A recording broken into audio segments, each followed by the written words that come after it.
prosseguimento nesse capítulo, recorte de donativos.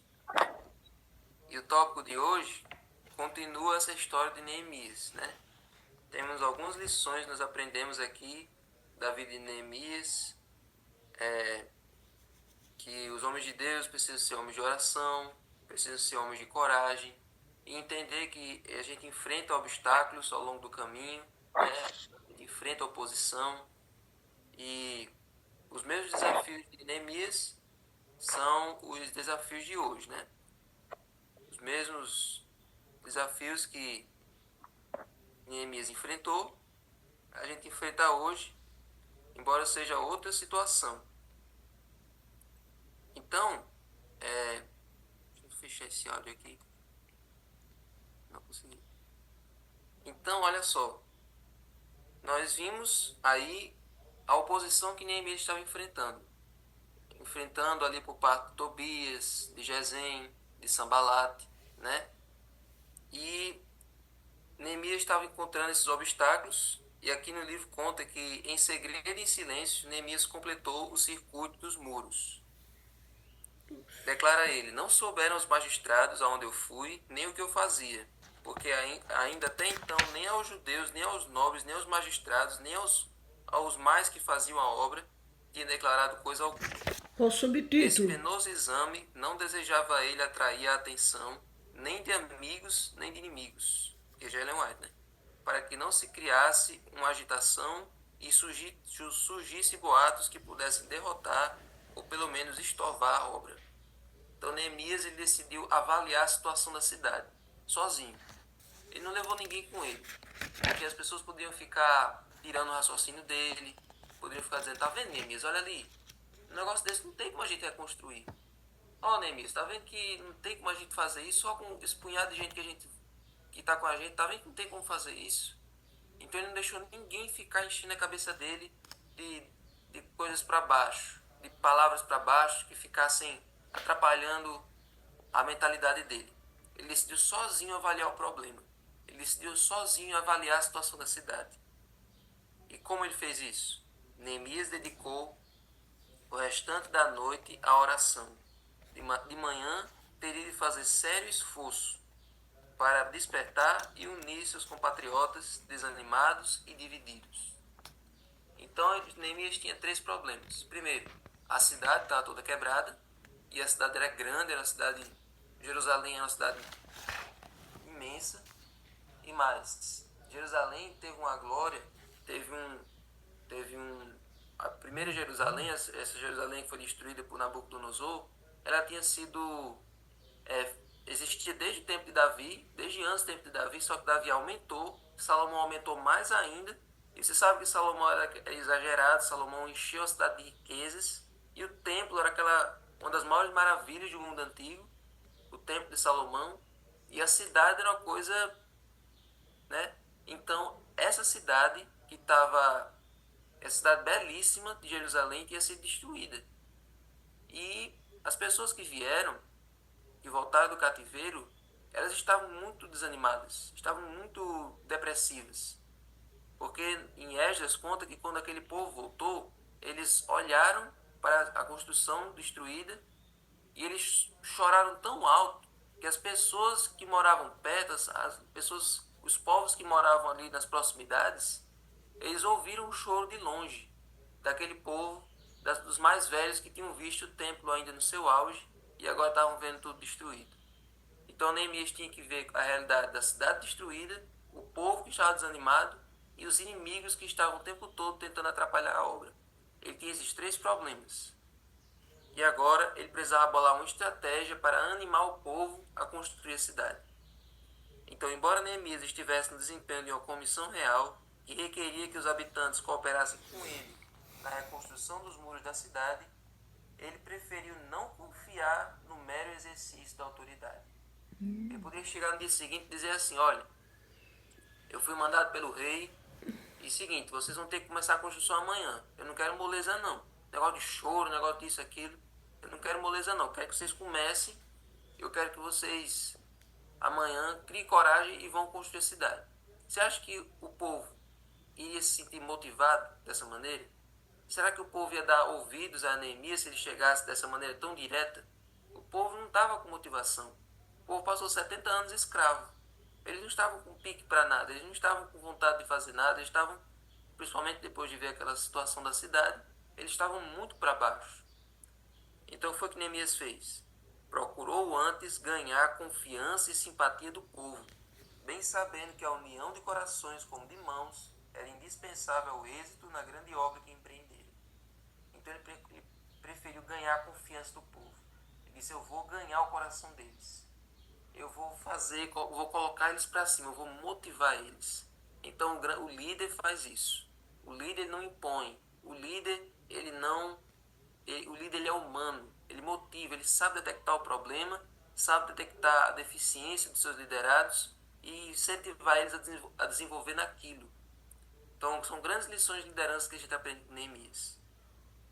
Então, olha, ao convocar o povo de manhã, apresentou argumentos calculados a despertar-lhes as energias adormecidas e unir os dispersos. E havendo-lhes exposto plenamente a questão, mostrando que era apoiado pela combinada autoridade do rei da Pérsia e do Deus de Israel, Neemias apresentou diretamente ao povo a questão de se prevalecerem eles dessa ocasião favorável, erguendo-se com ele e construindo o muro. Então foi o que Neemias falou, em Neemias 2, verso 17. Então eu lhes disse: vocês estão vendo a miséria em que nós estamos? Jerusalém em ruínas e os seus portões destruídos pelo fogo? Eu falei aqui em tom de pergunta porque eu quis deixar esse tom. Vocês estão vendo a situação da cidade? Vocês estão vendo aí tudo destruído? Vocês querem ficar o tempo todo aqui do lado de fora só olhando tudo quebrado? Ou vocês preferem ver isso aqui tudo reconstruído? Vocês vão ficar chorando, vocês vão ficar lamentando. Eu também estou triste. Eu passei a noite todinha andando por essa cidade, lamentando e chorando por ela. Mas eu decidi fazer alguma coisa a respeito. Eu não quero ver essa cidade dessa maneira. Eu quero ver essa cidade do jeito que era antes. Eu quero ver essa cidade voltar à glória que um dia ela teve. Então, gente, vocês estão vendo a situação. Vocês sabem que tem os inimigos aqui ao redor. Tem esses Tobias, Sambalat, Gesem. Tem os samaritanos aí que estão tentando a trabalhar também. Tem esses outros povos que estão querendo extraviar até os recursos que o rei está mandando. Então vocês sabem a situação difícil que a gente está. Então, olha, venham, vamos reconstruir as muralhas de Jerusalém para nos livrarmos dessa vergonha. Não vamos ficar com essa vergonha para sempre. Vamos voltar ao tempo de glória que a gente teve. E lhes declarei como a mão bondosa do meu Deus havia estado sobre mim e também as palavras que o rei havia me falado. Então ele disse: olha, a gente tem o apoio do rei, Ciro está do nosso lado, Ciro mandou a gente vir para cá, Ciro está apoiando a nossa vinda e Ciro não, Ataxerxes, né? Ataxerxes está apoiando a nossa vinda e Deus está do nosso lado, gente. Deus está conduzindo essa obra. Se ele está conduzindo essa obra até agora, ele vai guiar até o final. Então olhe como a motivação é a mesma desde aquele tempo até hoje. Se Deus começou essa obra, ele vai concluí-la até a volta de Cristo. Essa é a mensagem que tem lá nas cartas de Paulo e essa é a motivação que Neemias passou para aquele povo. Ele começou essa obra e ele vai terminar, mas ele precisa de você. Ele precisa de mim e de você. De eu e de você. Então, ele motivou o povo a fazer isso. Aí o verso 18. Então disseram: vamos nos preparar e começar a reconstrução. Não foi ele que disse isso. É o povo que disse: gente, realmente, precisamos nos libertar, precisamos sair dessa vergonha que a gente está. Vamos nos preparar e vamos começar a reconstrução. O povo se motivou. O povo começou a se animar. O povo começou um animando o outro, um fortalecendo o outro. O povo se levantou e decidiu reconstruir a cidade. Então, olha, como diz aqui em Ellen White, esse apelo de Neemias foi direto no coração deles. A manifestação do favor dos céus para com eles encheu-os de coragem. Com novo ânimo, clamaram a uma voz: levantemo-nos e edifiquemos. O povo começou a se animar. A santa energia e elevadas esperanças de Neemias comunicaram-se ao povo. Contagiados por esse espírito, ergueram-se por algum tempo ao nível moral do seu líder. Cada qual em sua esfera era uma espécie de Neemias, e cada um fortalecia e apoiava seu irmão na obra. O povo todo virou Neemias. O povo todo se encheu do espírito do seu líder. Gente, a maior realização de um líder é quando ele consegue inspirar nos seus liderados o mesmo espírito, a mesma energia que ele tem.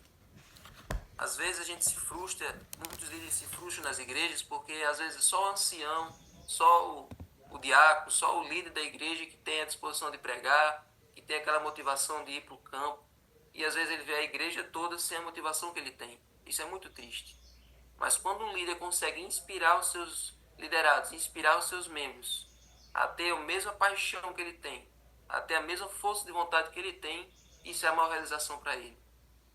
E mais, quando o líder consegue formar outro líder igual a ele, então ele pode descansar em paz. Ele sente que a obra dele não foi em vão. Quando Moisés bateu as botas, né, como se diz. Quando Moisés foi lá para o Monte Nebo, quando Moisés subiu para aquela montanha sabendo que de lá ele não ia voltar, ele foi satisfeito, porque ele sabia que Josué ia dar conta do recado. Ele sabia que Josué ia continuar tocando o povo, ia continuar guiando o povo com a mesma força, com o mesmo poder que ele tinha. Então, gente, todos aqui, muitos aqui são líderes, muitos aqui, embora não sejam líderes, mas são irmãos antigos, pessoas que estão há muito tempo na igreja, mas todos nós temos uma obra de discipulado a fazer. Que nós possamos ser como Neemias, inspirar os outros a ter a mesma energia que a gente tem. Inspirar os outros a entrar nesse culto aqui de manhã para buscar a Deus.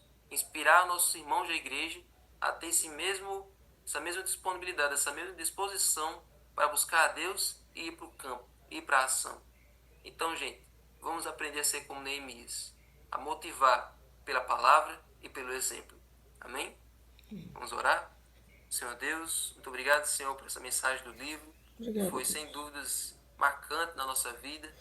Nos ajuda, Senhor, nos motiva, nos acenda de coragem para enfrentarmos os obstáculos, enfrentarmos as oposições que aparecem diante de nós. E, acima de tudo, Senhor, para poder liderar nossas igrejas para cumprir a Tua obra, cumprir a Tua missão. Sim, Nos Deus. ajuda, Senhor, a inspirar os outros com o mesmo fervor que o Senhor nos inspira todos os dias. Brilha em nós, Sim, para que Deus. possamos refletir esse brilho para os outros. Amém, Em nome de Deus. Jesus. Amém. Amém. Amém. Glória a Deus. Passa aí, Madá. Vou